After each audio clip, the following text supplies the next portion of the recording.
I decided I wanted to do something a bit different from what all the other Joburg people do, you know, and I decided I wanted to learn Tswana because I figured, you know, and so I wanted to do it the traditional way. So I actually got into my car and I drove all the way to the exclusive books. And I bought myself a tape on how to speak Tswana. And I put it in the tape player of my Ford Laser.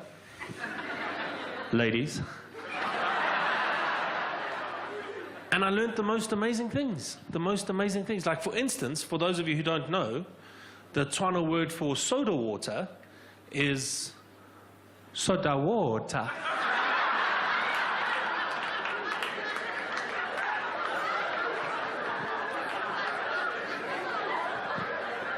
Banana, di banana.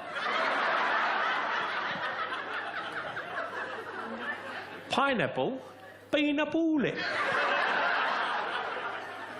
And I thought, that's fantastic. I've been speaking Tswana when I'm drunk for years.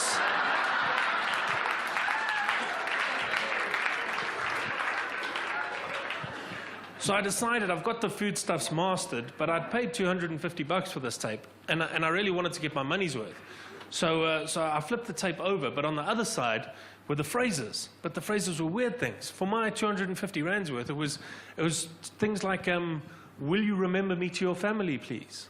Or, where is the theatre? Which is, if you're wondering, theatre ifakai. Sort of.